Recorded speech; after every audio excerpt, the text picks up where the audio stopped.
everybody, and welcome to Rugby Magazine's post-mortem of Wales versus South Africa. We've flown, Rugby's flown Scott Gibbs out, and what a legend he is. Scott, welcome, and thanks for coming out for the series. And a baby legend in Zelim. Let's chat about the game. Get straight into it. Is Willemse the MVP of the game according to the SARugbymag readers voted him? I think he's definitely up there. He kicked the game-winning kick, guys. Moved from fullback to fly half and did some lovely things there in the second half. Definitely one of the sparks for the fight back. Okay, well, if he's the MVP, who's the non-MVP for the Springboks? Scott? Well, I don't know. From a Welsh perspective, you could maybe, you look at those kind of 4 yellow cards and whether that directs back to the kind of instantaneous decision that the referee made in that in that period of the game, which was a crucial part of the closing minutes for the Welsh to kind of But who was it that had a shocker for the Springboks? Well, listen, I think Loftus, they're a very knowledgeable crowd there, and they would have seen a complete flaw in the kind of South African lineup without the Yankees. I think it's first 4 receipts from Faf out there in that beautiful rarefied air with all the talent outside him. Yes, maybe premeditated by the game plan about putting the bomb up. But 4 poorly executed kicks that really cost the Boks momentum in that first 20 minutes. And they were shell-shocked because the Welsh advance was so thorough, it was so aggressive, and it was that determined the pace in that opening quarter. Yeah, well, in 1998 I got married, and the relevance of that, it was on the day that the Boks lost 97-13. Sorry, they beat Wales 97-13. So that momentum, like you were saying, gave me a glimpse at revenge. I thought that Wales were going to win that game for a while. Always in the back of my head, you always think that the Boks could come back, and they did with 28 points in the second half. But for a long time, a long period of that game, I thought we were going to have historic Wales. I did a little piece early in the week, which was more about, listen, the first hour of rugby at Loftus for Wales is going to be far more important than maybe the last 20 minutes, because it will set the tone. If they can stay ahead or be ahead or within a few points of the Boks, they have a great chance of doing the impossible. But the fact is that we all know that the strength and the depth of the Boks bench coming off in the last 20 minutes it will never diminish the fact that the Boks will never run out of steam, because they just bring so much energy to it. That, coupled with obviously the indiscretions and the yellow cards and Wales going down to 12 men, made it an impossibility, but created so much theatre for the rugby and made it a great opening test match for this test series. And Z, what would you say about? Were you worried as a Springbok fan? I don't really know whether I was worried. I was surprised. I expected the Boks to be cold. I mean, like, Alton Yankees hadn't played any rugby for 6 months, coming back from a shoulder injury, is a guy that needs to play to find consistency and confidence and get momentum. And I expected them to be rusty. I didn't expect them to be 18-3 rusty. And the unforced errors early on really talks to that ring rust that had to be burnt out. So I was more surprised by the quality of the fight back. I expected them to push back, but the way that they just totally controlled their second half was incredible. But Zel, it goes to your earlier point about Damian Willemse. It's kind of come off a probationary period because a lot of people understand that this guy is enormously gifted.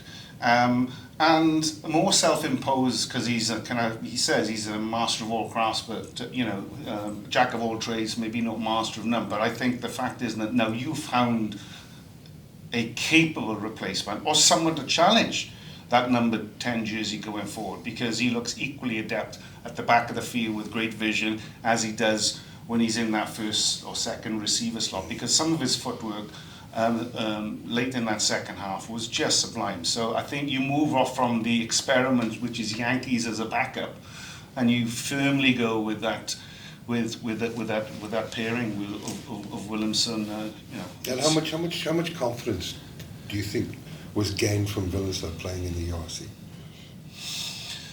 Well, no doubt that exposure now for a lot of those guys in the, in the South African franchises have now they've piqued the interest of Rassie and Jack, because they kind of force their way in because their body of work is there. You can't ignore it anymore. So there's still a lot of talent that still has to be understood and maybe given an opportunity. Maybe this 3 weeks is not the time to do that, but the fact is that a couple of them will, and then a couple of them had exposure on the weekend, and had some nice touches. So it's exciting to see that permeate from the URC into Boks selection with 14 games still to go before the open match in Rugby World Cup. So still a lot of time. A lot of time for exposure, a lot of time for assessment, and maybe others given opportunity. Okay, well, let me pose this question to both of you. Was the game on Saturday a wake-up call for the Boks, or was it a game that has given Wales more confidence to have a better series? Because Well, let me start by saying, coming into this tour, a lot of the media or a lot of the critics, really put a lot of pressure on Pivac, a lot of pressure on some of the senior players, because the last few outings and certainly the Six Nations hasn't been of a quality that is acceptable. With so much individual brilliance in this team and the squad, is that I think Saturday confidence, yes, would have been restored and built, but also belief. And I think that belief more so in the fact that they just got outscored. Because I think there would have been relief had it been a draw. But I think more belief now, more confidence going into the second test in Bloom, knowing that both sides are going to raise their game 10-15% because they have to.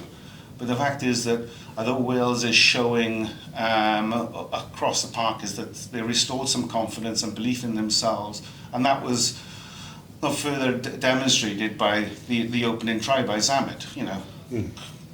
Stole the ball, pinched down the left-hand side, the blind side, a great clean-out, fast ball transference, found space on the side, and Zelim and I were talking, off the show, is that given space, we have the pace, the out-and-out pace on the perimeter to trouble any side. So it's incumbent on us to find or create that space in that 5-meter channel. So that gives us all encouragement that we're going to see a faster game in Bloemfontein than we did last weekend in Loftus. What do you think? Yeah, I agree with all of Scott's sentiments. I think definitely Wales should take a lot of confidence out of that performance. I thought Dan Biggar was outstanding. We've spoken about that little tactical wrinkle with the cross kick to Josh Adams. I think you could definitely slow down the Boks press out wide if you start finding those speedsters out there, and I'm not sure the Boks can match those guys for speed. A guy like Tane Basham, we spoke about bringing him into the mix. He's just an absolute thumper, will definitely add some value there. So, and I loved what the second rows did. I thought Will Rowlands and Adam Beard were good.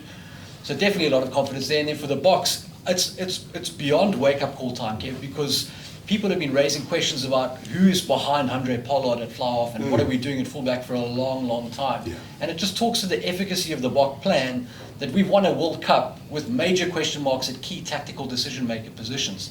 That's just, if more countries played what is considered boring rugby, it would be a much more interesting test arena because you'd actually have to have somebody at 10 and 15 in every team who was very competent and on point.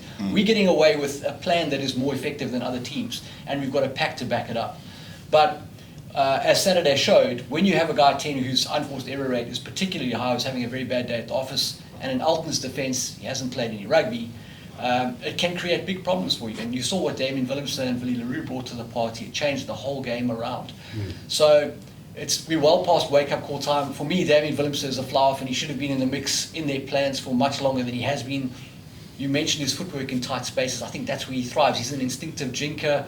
I don't think he needs to be at the back with too much space. It almost works against him. And he's the only fly-off in the country that is pushing for Boks credentials who can tackle, kick, pass, and run. I mean, he's got out-and-out speed. He hits like a centre. He can distribute, and he's got a good kicking game. So Are you sure you're not his agent? I mean, I feel like I have been for the last 2 years. You know, I feel like I have been. I don't understand why this guy's not there. And that's one of the anomalies I find in South Africa. It's like there's a lot of talent in these individual positions that you kind of go, what more do they have to demonstrate to be seen, to be recognised? So again, we're far beyond this probationary period because he's had some time in Saracens, so he understands what a great system looks like. You know, his exposure in the URC and with the Stormers has been phenomenal. And I thought, again, if you broke down the fact that he was a clutch kicker, he closed out the game, and there were 2 or 3 instances late in the second half on the right-hand side of the field where he just unlocked that and picked the Welsh defence magnificently. So should be in the mix, is in the mix. I think when you look around, he's someone that brings confidence to you. You look around and go, hey, this guy can play, and I want to play with him.